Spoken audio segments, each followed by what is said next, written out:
Masihkah kau mengingat di saat kita masih 17? Waktu dimana tanggal-tanggal merah terasa sungguh meriah. Masihkah kami nak coba untuk berarti matematika? Masihkah kau ingat lagu di radio yang merdu mengudara? Kita masih sebebas itu.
Halo Sobat Podcast, perkenalkan nama saya Rosalina dari kelas 12 Manajemen Perkantoran A di SMK Pembangunan Nasional Bekasi.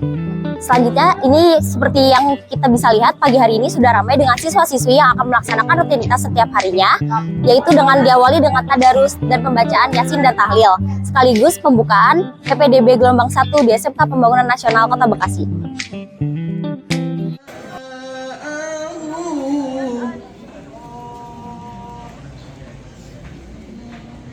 Bisyarri du'a'ahu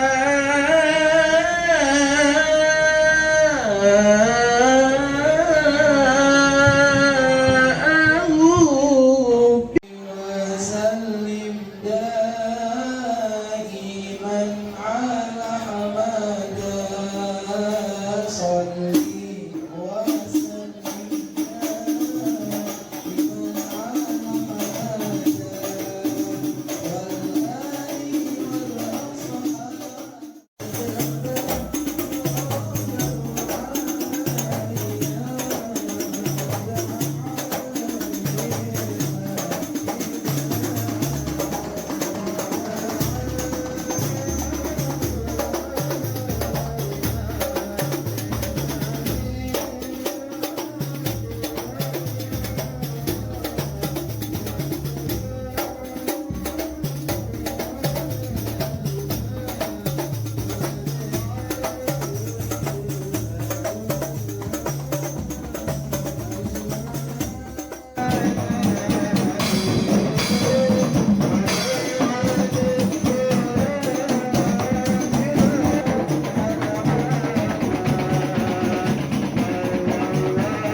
Untuk gelombang pertama ini masih kami kesempatan, yakni uang pangkal digratiskan ya untuk warga sekitar sekolah sama untuk keluarga sekolah. Keluarga sekolah ini artinya keluarga dari siswa-siswi dan Bapak Ibu Dewan Guru yang ada di sekolah ini.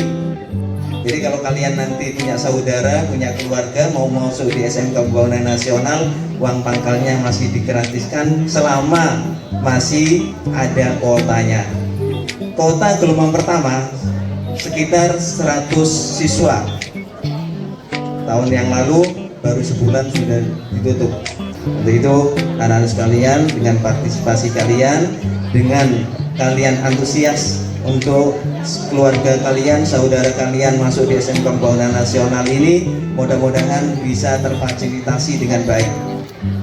Ya, dan tetap kita nanti kalau nggak salah di bulan Maret ada tes gelombang pertama, ya, untuk bakat dan minat. Nanti guru BK yang akan mengetesnya dengan bakat dan minat ini. Kemudian untuk pentas seni ini kita hanya untuk meramaikan di SMK Pembangunan Nasional ini untuk pembukaan PBDB gelombang pertama. Dengan adanya pentas seni ini, ya, kita merayakan, kita meresmikan bahwa gelombang pertama dibuka, dan mudah-mudahan untuk SMK Pembangunan Nasional selalu jaya. Ya. Kalau SMK bisa, ya. Pembangunan Nasional jaya, ya. Mudah-mudahan selalu jaya sesuai dengan semboyan dari yayasan. Hanya itu yang bisa saya sampaikan. Apabila ada kurang lebihnya saya mohon maaf. Wassalamualaikum warahmatullahi wabarakatuh.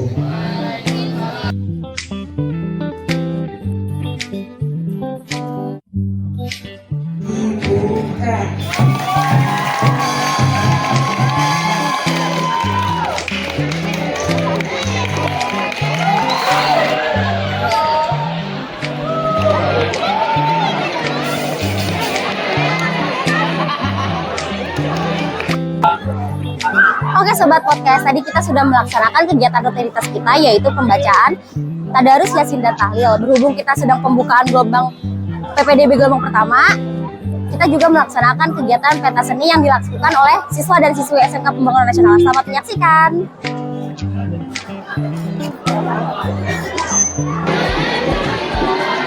Anak-anak penas, kok kayak ada yang beda ya?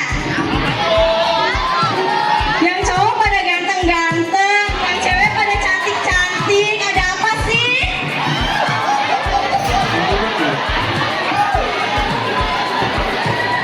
Wah, ternyata mereka pada cantik-cantik, sama ganteng-ganteng. Ternyata di SMK Pembangunan Nasional lagi ngadain acara pensi ya?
Tanpamu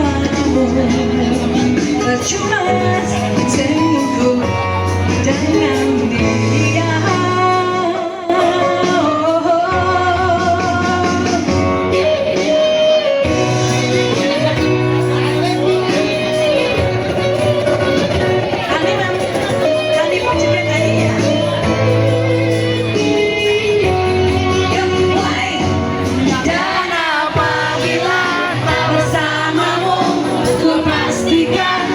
Jalani dunia tak seindah kemarin, sederhana tertawamu sudah cukup lengkapi sempurnanya hidup bersamamu.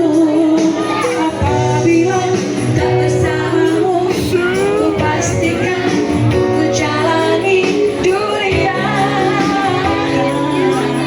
tak seindah kemarin, sederhana tertawamu sudah cukup lengkapi sempurnanya hidup bersamamu.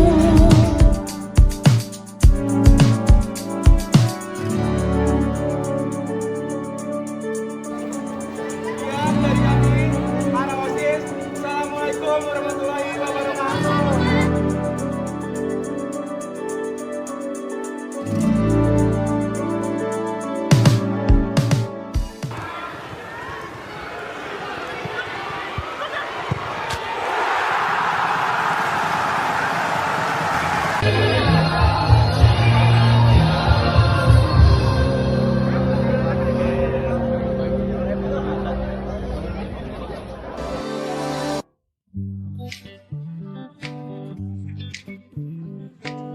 Halo Sobat Podcast, balik lagi sama saya Rosalina. Di sini saya sedang bersama siswa-siswa berprestasi di bidang futsal yang telah mengikuti beberapa kejuaraan di tingkat Bekasi.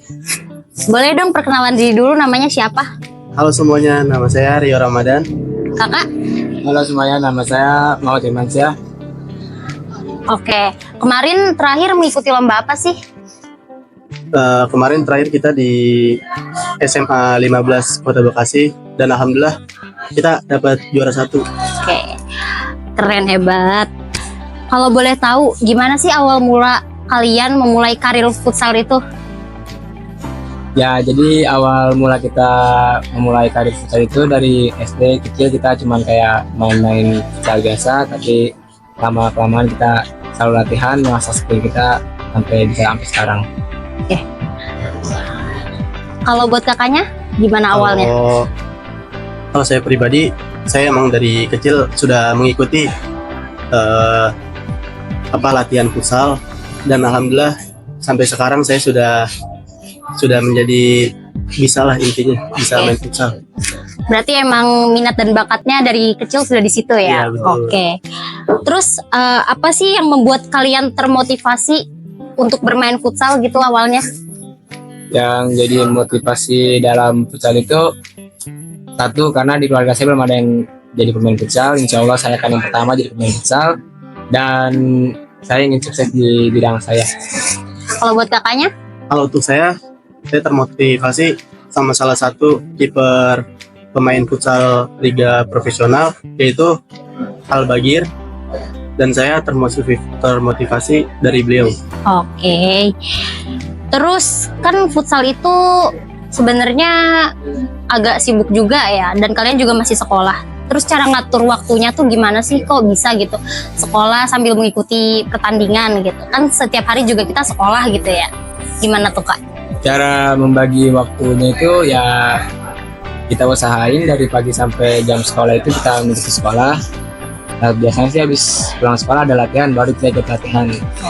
Kalau buat kakaknya? Kalau untuk saya yang pasti pagi sampai sore saya fokus untuk sekolah, dan malamnya kalau ada jadwal untuk latihan, saya latihan. Berarti emang kalian itu kalau latihan di jam-jam yang malam gitu ya, Iya, bukan jam-jam betul. sekolah gitu ya? Iya. Oh. Terus kalau buat perannya masing-masing kalian beda atau sama? Oh, ini Beda. kebetulan beda. Oh beda ya. Iya. Kalau kakaknya apa perannya? Kalau saya perannya angkor. Angkor tuh apa sih, Kak? Pemain belakang. Oh, pemain belakang ya. Kalau kakaknya? Kalau untuk saya pemain kiper yang jaga gawang tugas. Oh, oke. Suka kebobolan gak tuh, Kak? Waduh, kalau kebobolan pasti pernah. Pasti pernah. Iya. Oke. Berat juga ya jadi Iya. kiper. Terus gimana kalau kalian merayakan kemenangan tuh caranya dengan apa sih biasanya? Biasanya kalau kita merayakan kemenangan tuh ya makan-makan sih biasanya. Makan-makan. Berarti sama ya Karya Iya juga? betul. Kita kalau sudah menang kita makan-makan bareng-bareng. Wis, keren. Seru dong berarti ya Iya, makan-makan. Terus bagaimana apa harapan kamu untuk karir futsal di masa depan buat kedepannya gitu? Untuk kedepannya semoga lebih bisa semangat lagi untuk meraih yang sudah kita mulai dari kecil ini, dan semoga ada rezekinya. Kalau untuk pribadi saya yang pasti menjadi lebih baik dari sebelumnya, rajin latihan, dan yang pasti terus membanggakan nama sekolah. Oh, oke. Terus ada gak pesan-pesan gitu buat adik kelas kalian yang baru awal merintis karir futsal gitu untuk kedepannya? Ya, untuk adik-adik kelas yang baru mengikuti futsal, jangan malu lah intinya. Kalau emang punya bakat di futsal, ayo sama-sama kita keluarin, karena kita sama-sama di sini untuk proses bareng-bareng. Kalau untuk adik-adik kelas saya yang baru merintis di futsal, intinya jangan pernah malu, jangan pernah malas untuk latihan, gitu aja. Oke, semoga bisa sukses kayak Ya, kalian gitu ya. Sebagai contoh yang baik kakak kelas. Terima kasih buat Kak Rio dan Kak Firman. Semoga kedepannya bisa lebih sukses, tercapai cita-citanya sesuai yang diinginkan. Terima kasih. Dah.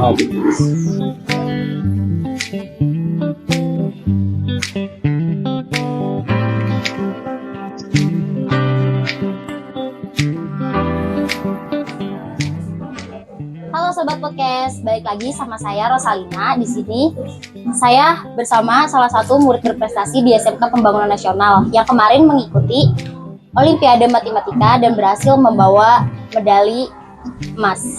Boleh dong perkenalan diri dulu? Halo semuanya, perkenalkan nama saya Ardi Wirayuda. Saya kelas 12 dari jurusan Teknik Komputer dan Jaringan di SMK Pembangunan Nasional.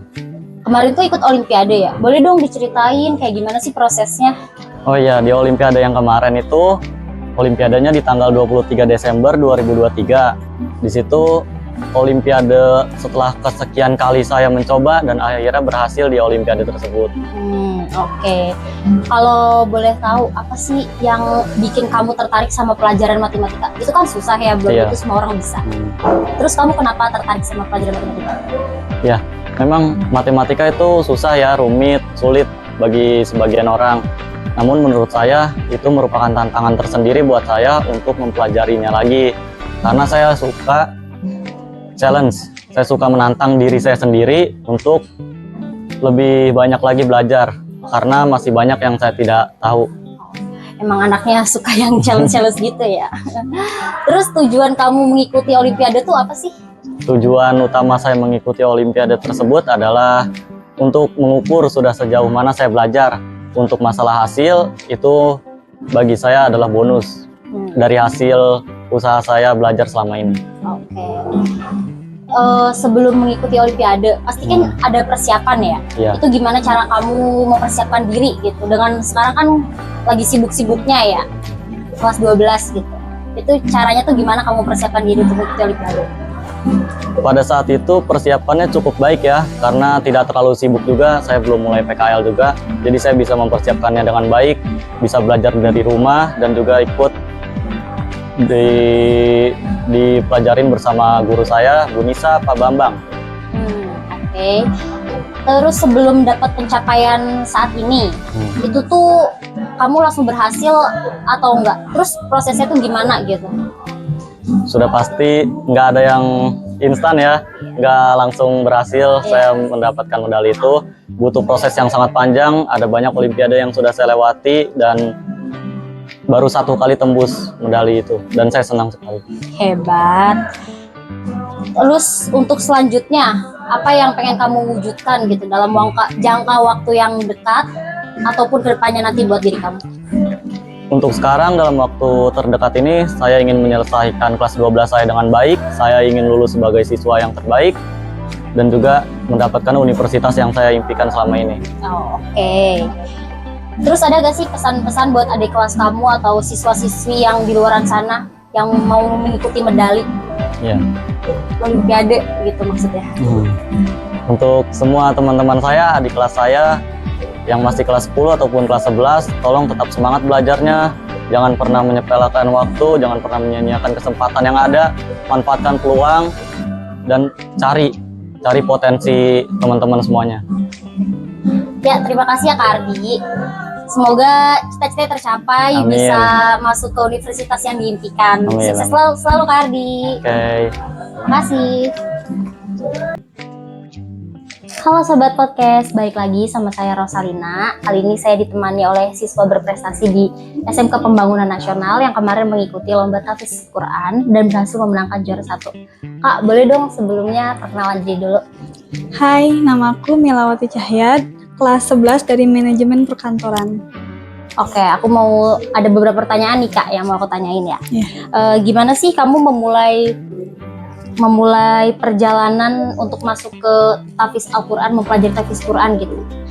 Perjalanan aku menuju tahfiz Quran karena aku tinggal di lingkup kayak orang-orang yang menghafal Al-Quran gitu. Aku kayak mulai dari menghafal surat Anas sampai ke juz 30 juz gitu. Dari Anas sampai ke Anaba, dari Anaba lanjut lagi ke juz 29 gitu. Jadi emang dasar ruang lingkungan kamu tuh emang udah yang Islamik gitu ya? Udah menghafal gitu. Iya, jadi terbawa gitu ke pribadi kamu ya? Iya. Oke. Terus apa sih yang bikin kamu tuh termotivasi gitu untuk mempelajari tahfiz Quran? Aku tertarik sama orang-orang yang bisa menghafal Al-Quran gitu. Kayak karena dari Al-Quran itu kita bisa mengambil keberkahannya juga gitu. Iya, betul. Terus apa yang kamu rasakan saat kamu tuh membaca Al-Quran? Saat aku rasain tuh dibaca Al-Quran tuh kayak tenang aja gitu. Karena kayak itu kan kalam Allah gitu ya. Ya kita juga bisa mengambil maknanya juga, bisa mempelajari dan mengerti apa yang ada dalam Al-Quran gitu. Terus kalau lagi mengikuti lomba tahfiz Quran gitu, perasaannya gimana sih Kak? Deg-degan banget, kayak aku bakal menang nggak ya, pikiran aku cuma satu doang, aku bakal menang, tapi aku di situ mikir lagi, jangan mengharapkan menang karena kita harus bisa mengharapkan yang namanya bisa ada pengalaman gitu. Terus apa pengalaman yang paling berkesan yang kamu rasain selama mengikuti lomba tahfiz Quran? Aku udah berkali-kali sih ngikutin lomba tahfiz Quran, salah satunya di SMK Pembangunan Nasional ini. Aku juga pernah mengikuti pendapatan sertifikat di Kemenak gitu. Itu sih pengalaman aku yang menurut aku luar biasa. Paling berkesan gitu ya. Terus apa yang membuat kamu bangga gitu menjadi salah satu siswa yang memenangkan lomba tahfiz Quran di SMK Pembangunan Nasional? Karena aku bisa mengembangkan diri aku sendiri gitu. Jadi aku bisa membuat diri aku ada di sekolah jadi kayak siswa aktif gitu intinya. Iya, jadi tersorot gitu ya. Iya. Apalagi kan saingannya juga banyak gitu. Oke. Sekian itu aja sih Kak yang mau aku tanyain. Semoga kedepannya sukses selalu, tercapai semua yang Kakak impikan gitu ya. Amin. Sukses selalu Kak. Ya.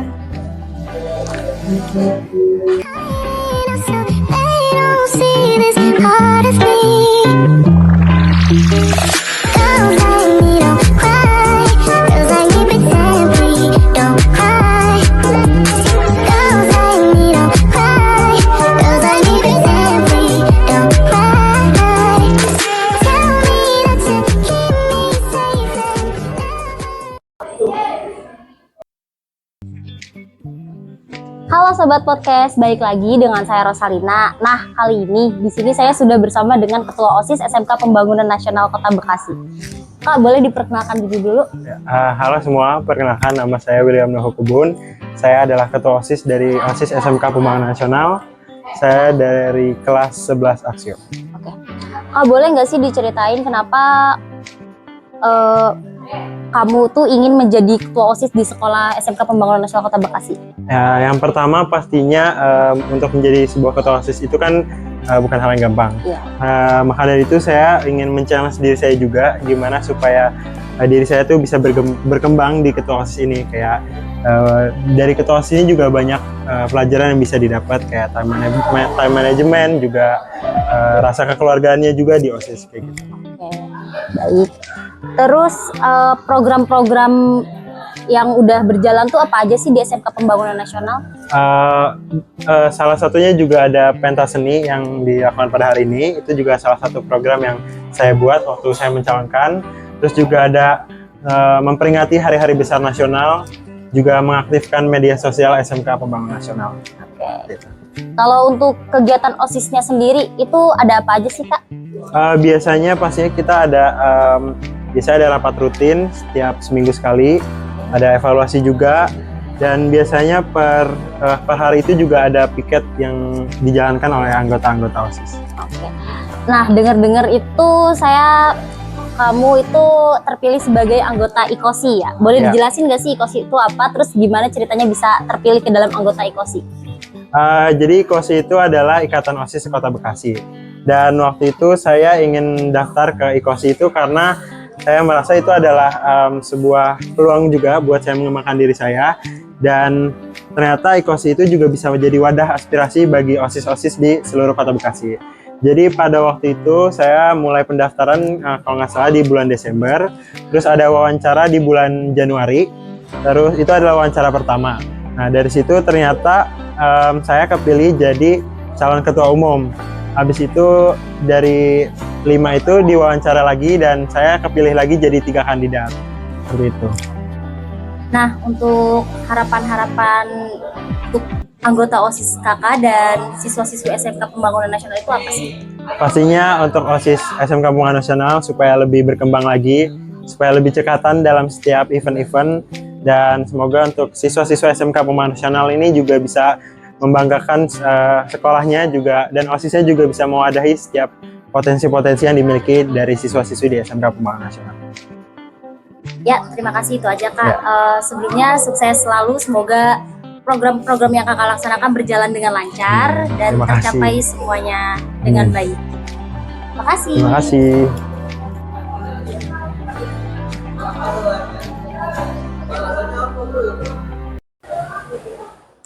Halo, Assalamualaikum warahmatullahi wabarakatuh. Saya Hoirunisa Febriani SPD, selaku Waka Kurikulum SMK Pembangunan Nasional. Di mana SMK Pembangunan Nasional ini terletak di Jalan Perjuangan Kampung Cakung RT 4 RW 4, Kelurahan Jatisari, Kecamatan Jati Asih, Kota Bekasi, Jawa Barat. Nah, untuk SMK Pembangunan Nasional ini kami memiliki 3 jurusan, di mana jurusan itu terdiri dari manajemen perkantoran, teknik komputer jaringan, dan teknik kendaraan ringan. Untuk selanjutnya ada yang namanya kelas industri, di mana kelas industri ini relevan atau selinear dengan jurusan teknik komputer jaringan yang sudah bernaung dan bekerja sama oleh PT Teradata atau yang biasa kita kenal dengan Aksio. Biasanya mereka mengeluarkan produk-produk laptop, itu brandnya adalah Aksio. Kita sudah kerjasama dengan brand tersebut. Jadi apabila lulusan dari SMK Pembangunan Nasional lanjut atau ingin bekerja, PT Aksio bisa menyalurkan siswa-siswi SMK Pembangunan Nasional pada perusahaannya dengan syarat yang pastinya harus memiliki potensi dan kinerja yang baik serta memiliki keterampilan dan berkompeten pada jurusannya. Selain itu, SMK Pembangunan Nasional memiliki beberapa fasilitas, yaitu ruang kelas, kemudian ada lab manajemen, ada lab TKJ, ruang praktik untuk Aksio, ada IT klinik untuk perbaikan laptop dan sejenisnya. Selanjutnya ada musola. Musola kami itu memiliki 2 tingkat, di mana untuk laki-laki dan perempuan itu terpisah. Kami juga memiliki CCTV di setiap kelasnya yang selalu dimonitoring dan diawasi oleh saya sendiri selaku Wakakurikulum dan kepala sekolah. Nah, teman-teman, untuk CCTV ini itu sifatnya sangat rahasia. Jadi kalau misalnya ada sesuatu kehilangan, kami pihak sekolah merahasiakan segala bentuk identitas bagi siswa-siswi yang melanggar atau membuat sebuah kesalahan pelanggaran, itu kami rahasiakan dari siswa-siswi atau teman-teman lainnya. Kenapa? Karena biasanya kalau misalnya terlalu terbuka, itu menyebabkan atau menjadi salah satu faktor adanya perundungan atau pembulian terhadap anak-anak yang melakukan pelanggaran. Sehingga kami pihak sekolah menindaklanjuti dengan cara tertutup atau secara rahasia. Nah, selain itu SMK Pembangunan Nasional juga memiliki lapangan, area parkiran, selanjutnya kamar mandi, toilet perempuan maupun laki-laki, serta kantin. Selanjutnya juga kami memiliki ruang aksio, di mana ruang aksio tersebut adanya fasilitas yang mungkin lebih dibandingkan kelas reguler, karena di dalam ruang kelas aksio itu memiliki alat praktik tersendiri dan ruang kelas ber-AC. Kami juga memiliki lulusan-lulusan yang memang sudah bekerja di perusahaan-perusahaan yang mungkin punya branding baik. Ada juga siswa-siswi kami yang melanjutkan ke jenjang pendidikan, karena SMK itu tidak membatasi kalian untuk hanya siap kerja saja, tapi kami pihak sekolah juga mendukung penuh kalian apabila kalian ingin melanjutkan ke pendidikan, karena tahun kemarin kami anak-anak kami itu ada yang masuk ke Politeknik Negeri Jakarta, selanjutnya ada yang masuk ke Politeknik Kesehatan, serta mendapatkan beasiswa 100% full selama 4 tahun atau 8 semester di universitas swasta di daerah Jakarta. Nah, mungkin itu saja. Nah, buat teman-teman semua, SMK Pembangunan Nasional itu sudah melakukan penerimaan peserta didik baru tahun ajaran 2025-2026 yang sudah dibuka pada hari Senin tanggal 13 Januari 2025 untuk gelombang pertama. Jadi buat teman-teman yang mau masuk ke SMK Pembangunan Nasional, let's join.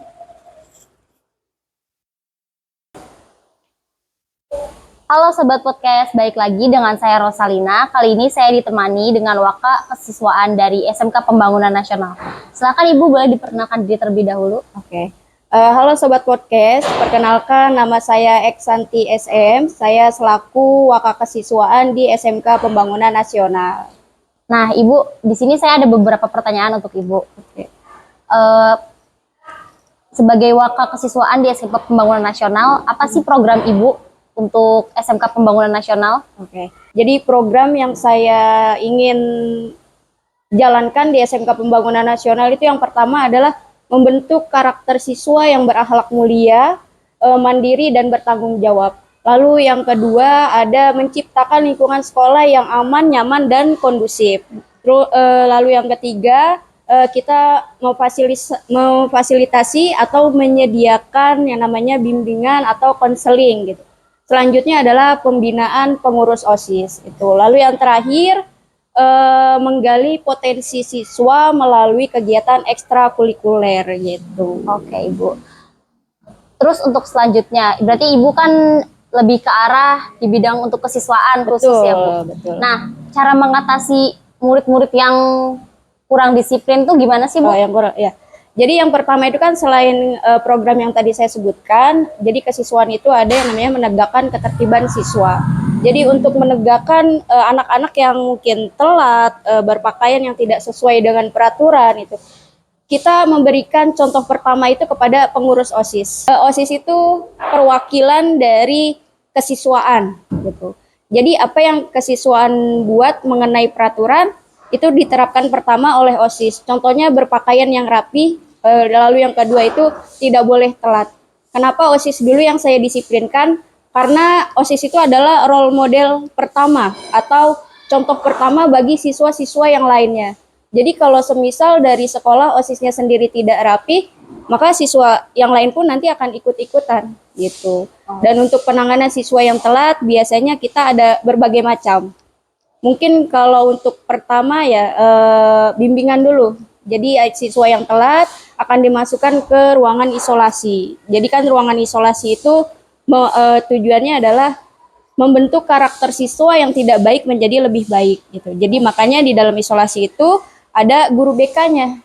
Ketika dia telat, dia datang ke ruangan isolasi, kemudian nanti akan ditanya oleh guru BK-nya kayak kenapa sih kamu telat gitu. Karena kan mungkin seorang siswa juga telat kan biasanya punya alasan. Tidak hanya dia telat bangun kesiangan. Ya mungkin dia kalau anak zaman sekarang mungkin overthinking kali ya, dia susah tidur gitu. Iya, betul. Nah itu cemas dan lain sebagainya, itu kan mempengaruhi kualitas tidur mereka. Akhirnya ketika besoknya mereka datangnya telat gitu. Kita yang para guru di sekolah mungkin taunya kamu datang terlambat gitu. Taunya memarahi, taunya menghukum gitu. Jadi kita karena di SMK Pembangunan Nasional ini adalah sekolah yang ramah anak, jadi untuk hukuman pun kita sesuaikan gitu. Oke Ibu. Selanjutnya, bagaimana cara Ibu sebagai wakil kesiswaan meningkatkan komunikasi antara siswa dan guru gitu? Sebagai kesiswaan gimana cara meningkatkan komunikasi gitu antara siswa dan Antar guru? siswa, oh ya. Jadi kan kesiswaan itu membawahi ada guru BK ya. Jadi biasanya saya suka koordinasi dengan guru BK gitu. Jadi setiap siswa, contohnya gitu, kayak yang telat itu kan dia berkonsultasi dengan guru BK. Nanti saya akan komunikasi juga, maksudnya diskusi juga dengan guru BK, Bu, apa sih anak-anak yang lagi terjadi di sekolah ini, Bu, ada laporan apa hari ini gitu. Dan biasanya saya kepada siswa pun membaur gitu, menjadi menjadi teman sebayanya gitu. Jadi biar siswa tuh nggak merasa canggung. Ya, jadi ada kalanya saya menjadi guru yang mengajar, ada waktunya saya menjadi kesiswaan yang harus menegakkan tata tertib, dan ada waktunya juga saya menjadi seorang teman bagi anak-anak di sini gitu. Sehingga mereka tuh lebih mudah untuk curhat, cerita gitu. Karena dengan begitu saya jadi lebih tahu nih apa sih sebenarnya tujuan mereka sekolah, atau apa sih yang bikin mereka males untuk sekolah gitu. Itu jadi biasanya kita berkomunikasi dengan guru BK. Saya juga sering bilang ke anak-anak bahwa kalau memang kamu ada masalah boleh cerita ke ibu gitu. Jadi jangan menganggap jangan menganggap guru itu kayak taunya untuk belajar aja gitu. Guru-guru pasti di SMK Pembangunan Nasional itu sangat welcome gitu ya ke anak-anaknya mau cerita apapun dipersilahkan gitu. Karena harapannya kita kan membentuk karakter anak yang lebih mandiri dan bertanggung jawab gitu. Jadi kita nggak mau ada siswa-siswi yang sekolahnya itu terbebani, akhirnya dia nggak punya motivasi belajar. Oke. Selain itu kita juga punya kotak saran gitu. Kotak saran, jadi di situ tuh siswa-siswi boleh menuliskan apapun yang mereka rasakan di sekolah ini. Gitu. Jadi mereka misalkan ada masalah dengan guru, dengan temannya, nanti mereka boleh menulis, dimasukkan ke kotak saran. Nah itu nanti akan kita jadikan evaluasi itu. Ya, selanjutnya kalau boleh tahu apa aja sih eskul yang ada di SMK Pembangunan Nasional ini, Bu? Untuk eskul yang wajib itu kita ada pramuka, ada paskibra. Terus untuk eskul pilihan kita ada futsal, terus juga ada kegiatan irma, lalu ada pencak silat, terus ada juga badminton gitu. Tapi kebetulan untuk saat ini yang paling aktif itu adalah ekskul futsal. Futsal, badminton itu yang paling aktif, dan juga yang paling unggulan di SMK Pembangunan Nasional itu. Jadi emang kemarin alhamdulillah futsal di tahun 2024 itu banyak meraih penghargaan atau menang lomba gitu ya. Contohnya ada di belakang ini piala-piala ini itu. Nah, sebagai wakil kesiswaan di SMK Pembangunan Nasional, Ibu tuh membentuk karakternya tuh seperti apa sih, Bu, kepada para siswa dan siswinya? Ya, jadi untuk pembentukan karakter ini kan saya fokusnya ke 3 hal ya tadi ya. Akhlak yang mulia, terus mandiri dan bertanggung jawab. Jadi yang pertama itu kita ada di sekolah ini ada program untuk yang berakhlak mulia. Setiap pagi kita ada tadarus. Setelah selesai tadarus, nanti kan ada yang berbicara atau memberikan nasihat gitu atau semacam kultum gitu deh. Jadi dengan kultum kan mereka keadaan sudah lebih fresh pikirannya, tidak ada tekanan. Di situ kita bisa memberikan sedikit nasihat gitu. Setidaknya mereka mendengarkan, walaupun hanya duduk, mungkin sambil bermain HP, setidaknya mereka mendengarkan. Itu untuk yang berakhlak mulia. Kalau untuk yang bertanggung jawab ya contohnya kayak mengerjakan tugas gitu. Karena kan saya selain kesiswaan juga mengajar gitu. Jadi ya saya bisa melihat dari tugas-tugas yang kita berikan. Jika mereka mengerjakan ya mengerjakan sesuai waktunya ya berarti kita bisa menilai anaknya ini bertanggung jawab gitu. Oke Ibu, ini mungkin pertanyaan yang terakhir. Apa harapan Ibu sebagai wakil kesiswaan untuk murid-murid di SMK Pembangunan Nasional? Ya.